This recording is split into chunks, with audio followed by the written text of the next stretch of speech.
Hello my dear student, मैं मनोज शर्मा आपके अपने YouTube channel maths planet institute पर आपका हार्दिक स्वागत करता हूं। प्रीवियस लेक्चर में हमने कॉम्प्लेक्स एनालिसिस को स्टार्ट कर दिया था। उसमें हमने वन लेक्चर अपना हो गया था और उसमें हमने नंबर्स के बारे में जाना कि रेशनल नंबर क्या होता है, इरेशनल नंबर क्या होता है, रियल नंबर क्या होता है, कॉम्प्लेक्स नंबर क्या होता है, इन सब के बारे में हमने जान लिया था। अब आज के लेक्चर में हम करने वाले हैं जहाँ से आपके क्वेश्चन बनने स्टार्ट होते हैं, एग्जाम में पूछे जाते हैं, वहाँ से हम स्टार्ट करने वाले हैं और साथ साथ में नोट्स बनाते रहिए। ठीक है, तो देखो स्टार्ट करते हैं। सबसे पहला जो पॉइंट अपना आता है वो आता है समिश्र चर का फलन।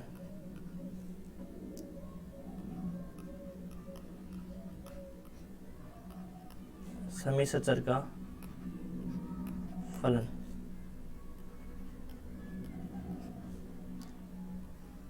Function of a complex variable. Function of a complex variable.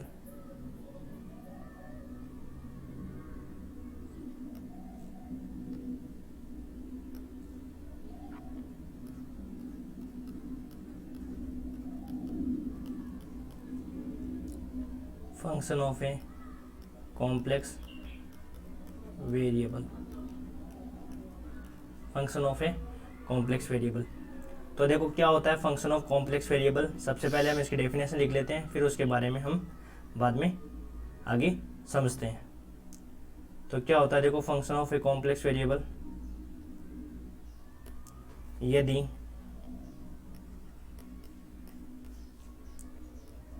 z के प्रत्येक मान के लिए z के प्रत्येक मान के लिए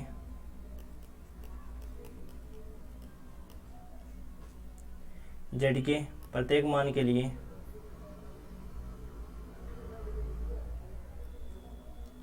z के प्रत्येक मान के लिए fz के एक या fz के एक या अधिक निश्चित मान प्राप्त होते हैं। एक या अधिक निश्चित मान प्राप्त होते हैं। एक या अधिक निश्चित मान प्राप्त होते हैं।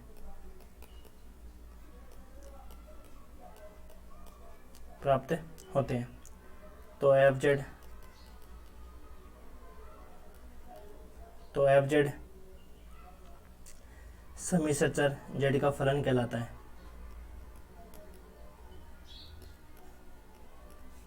fz समिश्र चर का फलन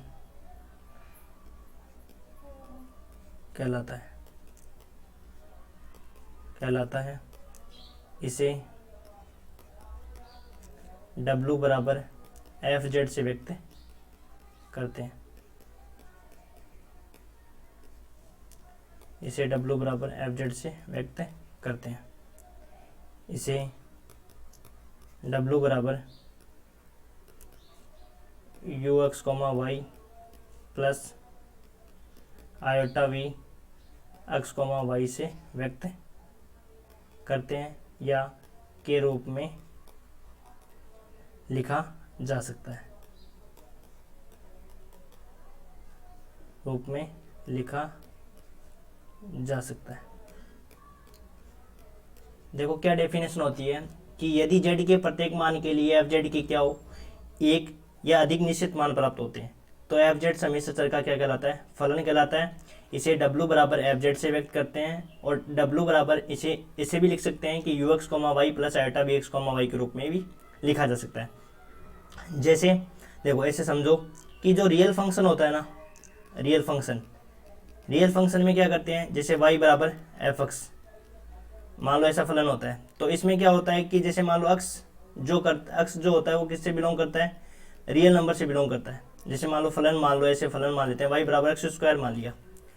तो जैसे x की वैल्यू किससे लेते हैं अपन, रियल नंबर से लेते हैं। तो y भी अपने को क्या मिलता है, जो भी वैल्यू मिलती है y भी वो किससे मिलता है, रियल नंबर से बिलोंग करता है। तो जो रियल फंक्शन होता है उसमें क्या होता है कि जो अपन x लेते हैं वो भी रियल नंबर से लेते हैं, तो y भी अपने को क्या मिलता है, रियल नंबर में मिलता है। तो वो हो जाता है रियल फंक्शन हो जाता है। उसको अपन क्या कह देते हैं कि रियल वेरिएबल के लिए वो फंक्शन हो जाता है भाई। तो उसको अपन क्या कह देते हैं भाई, रियल फंक्शन कह देते हैं। अब समिश्र चर का फलन क्या कराता है, समिश्र चर का फलन जो होता है वो होता है आपका w बराबर एफ जेड से उसको व्यक्त करते हैं। तो उसमें जो z रखा जाता है वो भी किससे बिलोंग करता है, z अपना बिलोंग करता है कॉम्प्लेक्स नंबर से, और जो w आता है वो भी क्या आता है, कॉम्प्लेक्स नंबर से ही बिलोंग करता है। इसका मतलब कॉम्प्लेक्स नंबर में क्या होता है, जो कॉम्प्लेक्स नंबर होता है, मैंने कल आपको डेफिनेशन बताई थी कॉम्प्लेक्स नंबर की क्या होती है, कि a प्लस आयोटा बी की फॉर्म में जो नंबर होता है उसको ही अपन क्या कहते हैं, कॉम्प्लेक्स नंबर कहते हैं। इसका मतलब यदि जो वैल्यू रखेंगे अपन जो वैल्यू रखेंगे, जैसे रियल फंक्शन होता है, उस रियल फंक्शन में क्या करते हैं, रियल वैल्यू रखते हैं, तो अपने को जो मान मिलता है वो भी रियल मिलता है, इसलिए उसको रियल फंक्शन कहते हैं।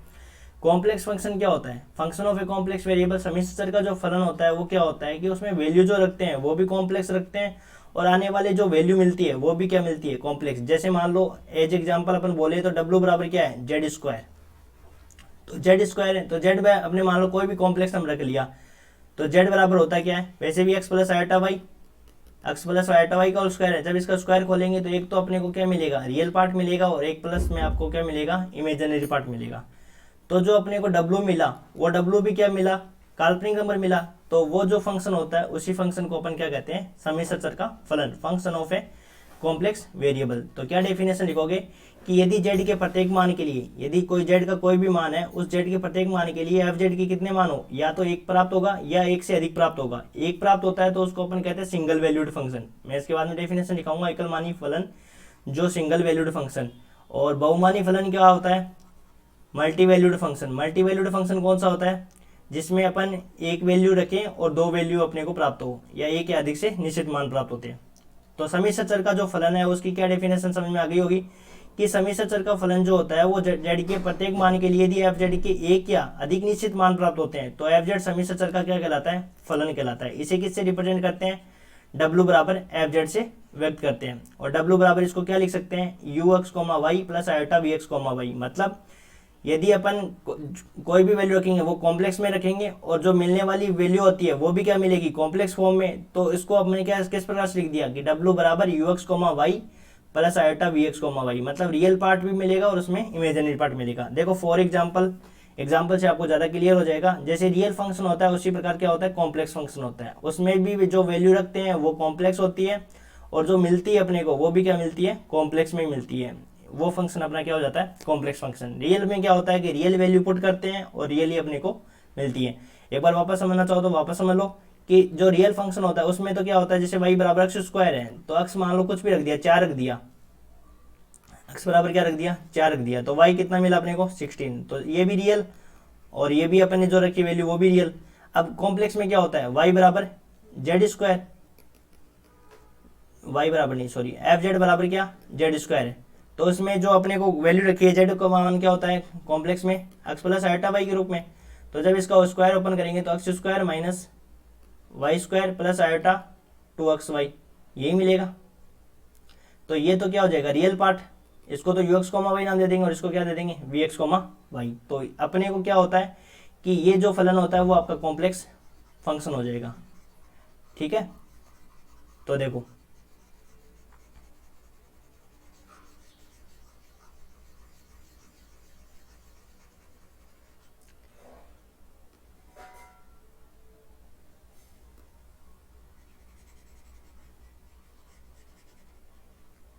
इसमें एग्जांपल भी लिखाऊंगा जिससे आपको और अच्छे से कॉन्सेप्ट क्लियर हो जाएगा कि समिश्र चर का फलन क्या होता है, function of a complex variable क्या होता है। उसमें जो वैल्यू पुट करते हैं वो भी कॉम्प्लेक्स रखते हैं, और जो अपने को वैल्यू मिलती है वो भी क्या मिलती है, कॉम्प्लेक्स वैल्यू मिलती है।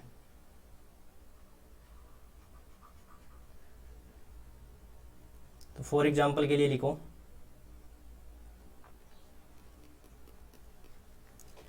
जैसे मान लो फॉर एग्जाम्पल के लिए लिखते हैं w बराबर जेड का स्क्वायर, w बराबर क्या रख दिया, जेड स्क्वायर। तो बताओ जेड को क्या लिख सकता हूँ मैं, एक्स प्लस आयोटा वाई का होल स्क्वायर। तो इसको मैं क्या लिख सकता हूँ, x square a plus b का होल स्क्वायर खोलते हैं ना, आयोटा वाई का whole square plus 2x into iota y. तो यहाँ से हो जाएगा अपने पास x square minus y square plus iota 2xy, iota 2xy। तो ये हो जाएगा अपने पास u, रियल पार्ट को तो कह देंगे u, और जो इमेजिनरी पार्ट होगा उसको क्या नाम दे देंगे, v, iota v x, y। तो ये हो जाएगा अपने पास w। तो w अपने को क्या मिला, कॉम्प्लेक्स वैल्यू हमने रखी, हमें मेनली भी क्या कॉम्प्लेक्स वैल्यू मिली। तो ये आपका एग्जांपल हो जाएगा function of a complex variable. दूसरा एग्जांपल की बात करें तो w बराबर e की पावर z, w बराबर क्या रखें, e की पावर z। तो इसको क्या लिख सकते हैं, e की power x plus iota y। तो इसको जब ओपन करेंगे तो क्या मिलेगा, e की पावर x, e की पावर आयोटा y। आपको पता है कि e की पावर आयोटा थीटा क्या होता है,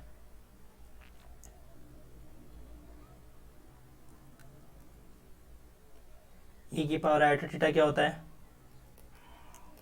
cos theta plus iota sin theta, iota sin theta. और e की पावर माइनस आयोटा थीटा क्या होता है, cos theta minus iota sin theta. तो e की power x plus iota y को, इसको एक्सपेंशन करेंगे तो e की पावर आयोटा वाई को क्या लिख देंगे, cos y plus iota sine Y.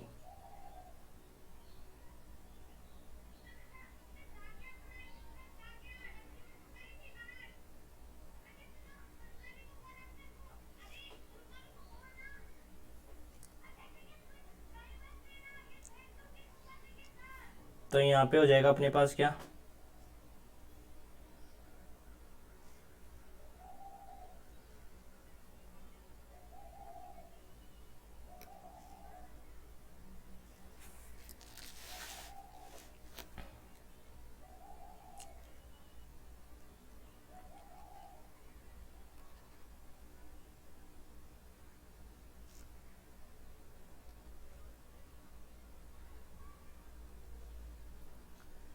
यहाँ पे हो जाएगा अपने पास e की पावर x, इसको ओपन करेंगे तो cos y plus iota sine y. जब इसको अंदर मल्टीप्लाई करेंगे तो क्या मिलेगा, e की पावर x कोस वाई प्लस आयोटा e की पावर x साइन वाई। तो ये तो अपने को क्या हो गया, रियल पार्ट हो गया, और ये अपने को क्या मिल गया, इमेजिनरी पार्ट हो गया। तो इसको नाम दे दिया w। तो function of a complex variable आपको समझ में आ गया कि जो वैल्यू रखते हैं वो भी कॉम्प्लेक्स होती है, और जो अपने को मिलती है वो भी अपने को क्या मिलता है, कॉम्प्लेक्स में मिलता है, कि एक रियल पार्ट मिलेगा और एक इमेजिनरी पार्ट मिलेगा। तीसरा एग्जांपल देख सकते हो आप यहाँ पे, w बराबर z की पावर 3। तो w बराबर z की पावर 3 को क्या लिख सकते हो आप, x प्लस आयोटा वाई का क्यूब।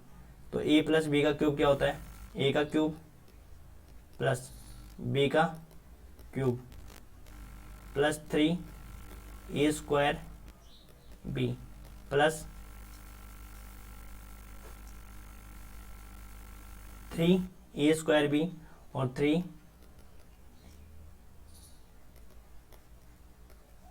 का स्क्वायर। तो यहाँ से क्या मिलेगा, x का क्यूब, आयोटा का क्यूब क्या होता है, माइनस आयोटा होता है ना, आयोटा y का क्यूब, और यहाँ पे क्या हो जाएगा 3x स्क्वायर, और ये हो जाएगा आयोटा का स्क्वायर क्या होता है, माइनस का वाई स्क्वायर। आयोटा का स्क्वायर क्या होता है, -1 और वाई का square. A cube plus b cube plus 3a square b plus 3ab का स्क्वायर। तो यहाँ पे अपने को मिल जाएगा क्या, 3x माइनस का 3xy स्क्वायर माइनस का 3xy स्क्वायर। ठीक है, तो यहाँ से हो जाएगा अपने पास क्या, x cube minus 3xy square plus iota 3x square y minus y का क्यूब। तो ये अपने को मिल गया, एक तो अपने को मिल गया रियल पार्ट और एक मिल गया अपने को इमेजिनरी पार्ट। तो यही होता है आपका function of a complex variable. आ गया समझ में फंक्शन ऑफ कॉम्प्लेक्स वेरिएबल क्या होता है, अच्छे से क्लियर हो गया होगा आपके। अब इसके बाद में चलते हैं एकलमानी फलन के बारे में। एकलमानी की क्या परिभाषा होती है, सिंगल वैल्यूड जो फंक्शन होता है उसको अपन, उसकी क्या डेफिनेशन होती है,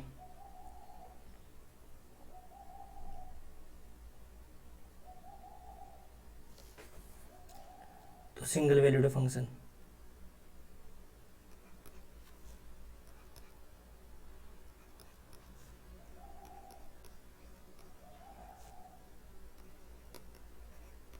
एकल मानी फलन, single valued function, single valued function. Single valued function की क्या डेफिनेशन होती है कि यदि जेड के प्रत्येक मान के लिए डब्ल्यू का कितने मान प्राप्त हो, एक ही मान प्राप्त होता है, एक से ज़्यादा प्राप्त हो, दो या दो से ज़्यादा प्राप्त होते हैं, उसको कहते हैं मल्टी वैल्यूड फंक्शन। जेड के प्रत्येक मान के लिए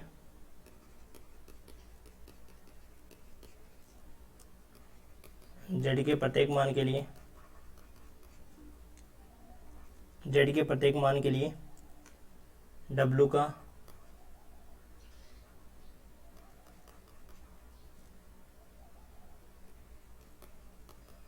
एक मान प्राप्त हो,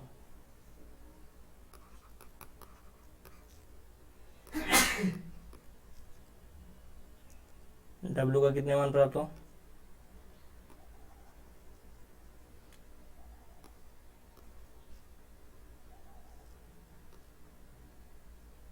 डब्ल्यू का कितने मान प्राप्त हो, एक मान प्राप्त हो। यदि जेड के प्रत्येक मान के लिए डब्ल्यू के कितने मान प्राप्त हो, एक ही मान प्राप्त होता है, उसको कहते हैं सिंगल वैल्यूड फंक्शन।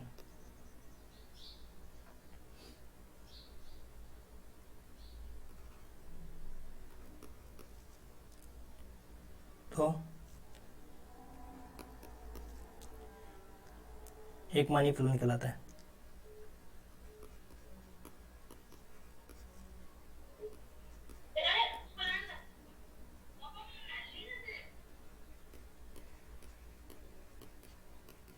एकल मानी फलन कहलाता है।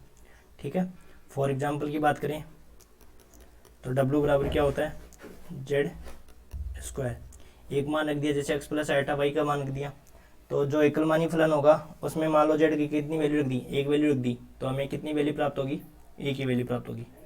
ये होता है आपका सिंगल वैल्यूड। इसके बाद में मल्टी वैल्यूड क्या होता है,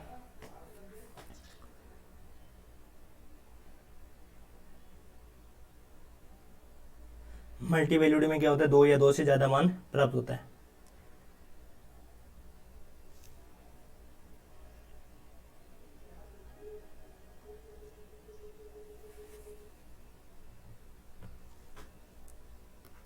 बहुमानी फलन,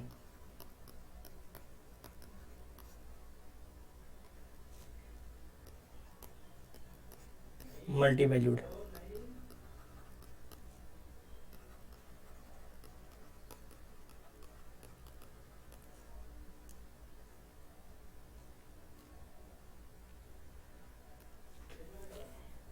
जेड के प्रत्येक मान के लिए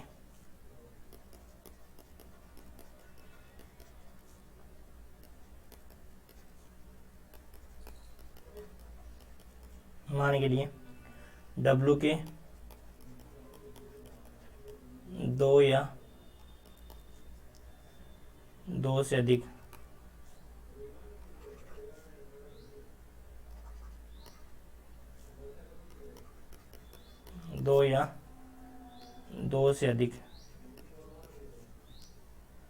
मान प्राप्त हो, उसको कहते हैं पर मल्टी वैल्यूड, बहुमानी फलन कहलाता है।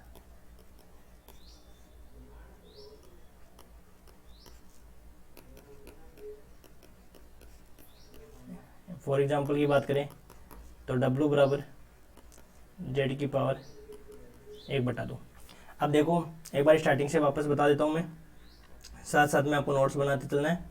और देखो थोड़ी सी दिक्कत आ रही है क्योंकि लिखने में, क्योंकि वो वाली स्पीड नहीं आ रही जो पहले अच्छे से लिख पाते थे, इसलिए थोड़ा समझ लेना। मैं बोल भी रहा हूँ साथ साथ में थ्योरी, यदि कोई नहीं दिखे तो आपको। ठीक है, तो सबसे पहले हमने समिश्र चर का फलन पढ़ लिया। समिश्र चर का फलन की क्या डेफिनेशन था कि यदि जेड के प्रत्येक मान के लिए एफ जेड की कितने हो, एक या अधिक निश्चित मान प्राप्त होते हैं, तो एफ जेड समिश्र चर का फलन कहलाता है। इसे डब्ल्यू बराबर एफ जेड से व्यक्त करते हैं। जो अपन वैल्यू रखेंगे, कॉम्प्लेक्स वैल्यू रखेंगे, तो अपने को क्या मिलेगा, वही रियल पार्ट मिलेगा और इमेजिनरी पार्ट मिलेगा, तो वो हो जाएगा आपका कॉम्प्लेक्स फंक्शन हो जाएगा। फिर एक मानी फलन क्या होता है, सिंगल वैल्यूड फंक्शन क्या होता है कि यदि जेड का मान अपन जेड का मान एक रखोगे तो एफ जेड का मान, यदि प्रत्येक मान के लिए डब्ल्यू का जेड का एफ जेड का कितना मान प्राप्त हो, डब्ल्यू का कितने मान प्राप्त हो, एक मान प्राप्त होता है, तब तो क्या होता है एक मानी, और एक दो या दो से अधिक मान प्राप्त होते हैं तो वो क्या होता है मल्टी वैल्यूड फंक्शन। जेड के प्रत्येक मान के लिए डब्ल्यू का यदि एक मान प्राप्त होता है तो एक मानी फलन, और यदि एक से दो या दो से ज़्यादा मान प्राप्त होते हैं तो क्या होता है बहुमानी फलन। इसके बाद में आता है सम्मिश्र चर का पथ।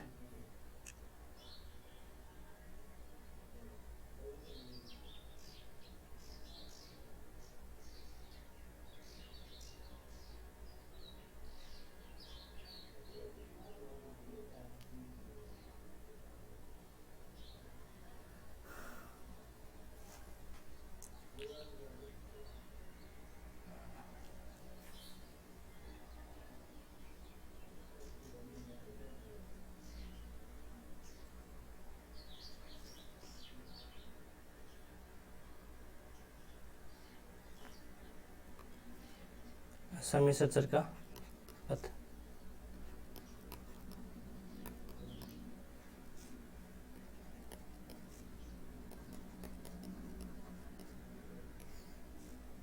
Path of a complex variable, path of a complex variable.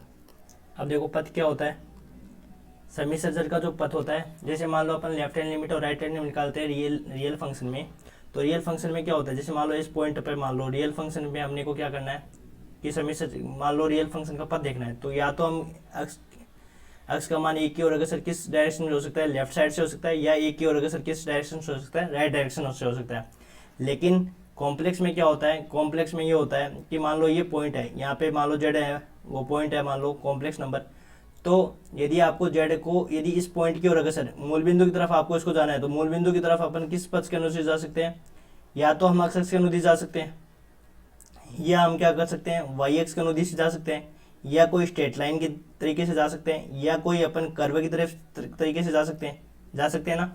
लेकिन जो रियल में होता है, रियल जो फंक्शन का जो पथ होता है वो तो स्ट्रेट लाइन ही होता है। जैसे क्या हम अक्स का मान एक की ओर अग्रसर हम किस भी डायरेक्शन में जा सकते हैं, लेफ्ट साइड से जा सकते हैं या राइट डायरेक्शन से जा सकते हैं, ऐसे जा सकते हैं। लेकिन जब कॉम्प्लेक्स नंबर की बात आती है तो कॉम्प्लेक्स नंबर में मान लो यहाँ पे एक कॉम्प्लेक्स नंबर है जेड बराबर एक्स प्लस आइटा वाई मान लो, तो अपने को मूल बिंदु की तरफ जाना है, जीरो की तरफ जाना है, तो जीरो की तरफ अपन या तो अपन वास्तविक अक्ष के अनुदिश जा सकते हैं, या अपन इस काल्पनिक अक्ष के अनुदिश जा सकते हैं, या कोई स्ट्रेट लाइन के तरीके से जा सकते हैं, या कोई यहाँ से कोई कर्व के अनुदिश भी जा सकते हैं। तो सम्मिश्र चर का पथ है वो या तो सरल रेखा होती है या कोई कर्व होता है। तो यही अपने को लिखना है कि जो सम्मिश्र चर का पथ जो होता है वो क्या होता है, या तो कोई वक्र होता है या कोई स्ट्रेट लाइन होती है।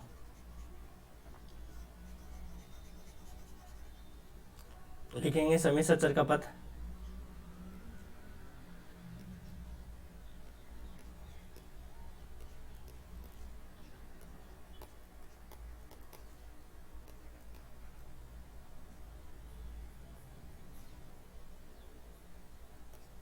सम्मिश्र चर का पथ सरल रेखा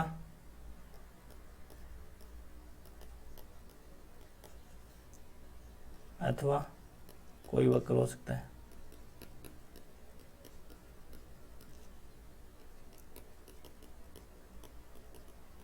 चित्र बनाना चाहो तो चित्र बना सकते हो। ये मान लो आपका वास्तविक अक्ष है,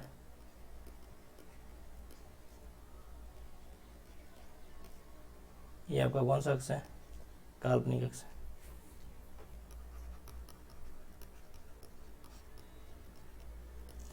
यहाँ पे मान लो कोई जेड कॉम्प्लेक्स नंबर है, तो या तो अपन इस पथ के अनुदिश जा सकते हैं,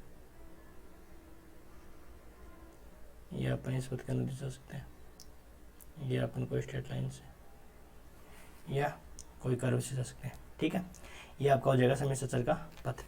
इसके बाद में आता है सांतत्य टॉपिक।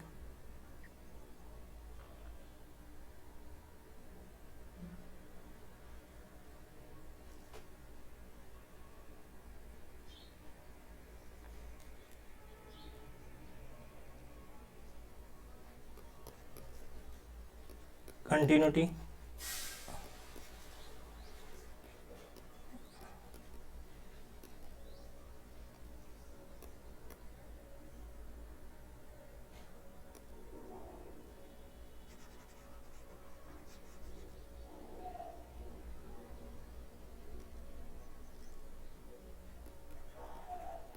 कंटिन्यूटी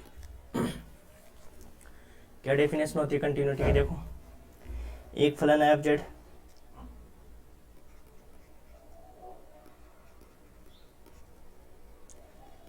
बिंदु जेड बराबर जेड नोट पर सतत कहलाता है।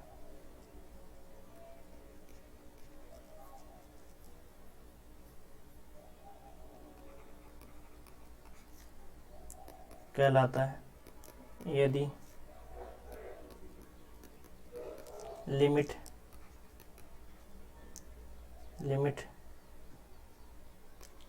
Z tends to z naught f z equal to क्या होता है? F z note.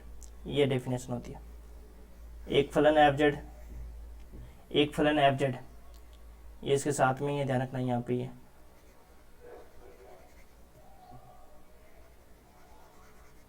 लिमिट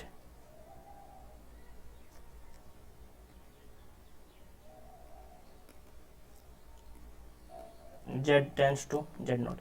एक फलन एफ जेड बिंदु जेड बराबर जेड नोट पर सतत फलन कहलाता है यदि limit z tends to z naught f z equal to f z naught के बराबर आए। ठीक है, कॉन्सेप्ट वही है, left hand limit right hand limit किसके बराबर होना चाहिए? उस पॉइंट के बराबर होनी चाहिए। तो लिमिट निकालोगे आप z tends to z naught f z की लिमिट निकालोगे, और वो लिमिट किसके बराबर आना चाहिए? जिस पॉइंट पर निकाल रहे हैं उस पर फंक्शन की वैल्यू के बराबर आना चाहिए। वही आपकी क्या होती है? सांतत्य की परिभाषा होती है, कंटिन्यूटी की परिभाषा होती है समिश्र चर फलनों के लिए। तो एग्जाम में क्वेश्चन पूछते हैं कि सांतत्य की परिभाषा लिखो, तो सांतत्य की परिभाषा लिखने के लिए लिखना पड़ेगा कि एक फलन एफ जेड बिंदु जेड बराबर जेड नोट पर सतत कहलाता है यदि limit z tends to z naught f z equal to f z naught के बराबर आए। इस पर अपने एक एग्जाम्पल कर लेते हैं और फिर अगले लेक्चर में हम लिमिट स्टार्ट करेंगे। तो देखो एग्जाम्पल, एक फलन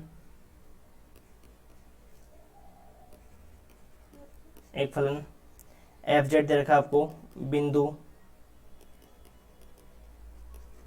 जेड बराबर आयोटा पर सतत नहीं है, आयोटा पर सतत नहीं है। तो एफ जेड इक्वल टू दे रखा आपको जेड स्क्वायर 0 और z not equal to iota और z equal to iota. Iota पर फंक्शन यूज करना है आपको 0 और जेड है वो नॉट इक्वल टू आयोटा पर फंक्शन यूज करना है जेड स्क्वायर। अब देखो इसको सोल्व करना है, आपको बोल रहा है कि फलन एफ जेड है वो जेड बराबर आयोटा पर सतत नहीं है। तो अपने को चेक किस पॉइंट पर करना है? आयोटा पर चेक करना है। तो डेफिनेशन क्या होती है कि फलन एफ जेड बिंदु जेड बराबर जेड नोट पर सतत फलन कहलाता है यदि limit z tends to z naught f z equal to क्या होना चाहिए? एफ जेड नोट के बराबर होना चाहिए। देखो अपन क्या जानते हैं, सॉल्यूशन में क्या लिखोगे? अपन जानते हैं कि अपने को चेक करने के लिए लिमिट ये दिखाना पड़ेगा, limit z tends to iota होता है, जेड टेंड्स टू आयोटा, और एफ जेड इक्वल टू क्या आना चाहिए? एफ आयोटा की वैल्यू के बराबर आना चाहिए। ये अपने को दिखाना है करके। तो पहले लिमिट निकालो या पहले इस पॉइंट पर फलन की वैल्यू निकाल लो। तो एफ आयोटा की वैल्यू कितनी है बताओ? एफ आयोटा की जेड बराबर यदि आयोटा रखना है तो उस पर फंक्शन की वैल्यू कितनी है? 0। अब लिमिट निकाल लो, limit z tends to iota f z, z है वो किसकी ओर अग्रसर हो रहा है? आयोटा की तरफ अग्रसर हो रहा है, आयोटा पर पहुंच नहीं रहा है। तो जेड है वो आयोटा की ओर अग्रसर हो रहा है। तो जेड का मान आयोटा नॉट इक्वल टू पर, तो क्या फंक्शन यूज करना है? Z square. तो limit z tends to iota z square रख दो, जेड की जगह आयोटा रखोगे तो आयोटा का स्क्वायर, और आयोटा का स्क्वायर क्या होता है? -1। तो यहाँ से हमने देखा कि limit z tends to iota f z की वैल्यू जो है वो एफ जेड नोट की वैल्यू के बराबर, एफ जेड की वैल्यू के बराबर नहीं आया, या ऐसे बोल सकते हो आयोटा की वैल्यू के बराबर नहीं आया। अतः लिख देंगे अतः फलन एफ जेड, यदि फलन एफ जेड जेड बराबर आयोटा पर क्या नहीं है? सतत नहीं है। तो जेड बराबर आयोटा पर सतत करने के लिए क्या होना चाहिए था? ये होना चाहिए कि limit z tends to iota f z equal to क्या आना चाहिए? एफ आयोटा की वैल्यू के बराबर आना चाहिए, क्योंकि एफ आयोटा की वैल्यू कितनी आ रही है? 0 आ रही है, जबकि लिमिट की वैल्यू क्या आ रही है -1, दोनों वैल्यू इक्वल नहीं होती है, इसकी वजह से क्या है कि फलन एफ जेड है वो जेड बराबर आयोटा पर सतत नहीं है। तो फलन एफ जेड को सतत बताने के लिए कंडीशन जो होती है वो अपने पास क्या होती है, limit z tends to z naught f z equal to क्या होना चाहिए, उस पॉइंट की वैल्यू के बराबर होना चाहिए। उस पॉइंट पर जिस पॉइंट पर चेक कर रहे हैं लिमिट, जिस पॉइंट पर कंटिन्यूटी चेक कर रहे हैं उसके बराबर होना चाहिए। तो यहाँ से limit z tends to iota f z बराबर एफ आयोटा के बराबर आना चाहिए, परंतु यहाँ से दोनों वैल्यू बराबर नहीं है, इसके लिए क्या कि फलन एफ जेड है वो जेड बराबर आयोटा पर सतत नहीं है। अब आज के लेक्चर में हम इतना ही करने वाले हैं और अगले लेक्चर में हम लिमिट पढ़ेंगे और उसके बाद में डिफरेंशिएबिलिटी और उसके कुछ क्वेश्चंस करवाऊंगा। ठीक है, धन्यवाद।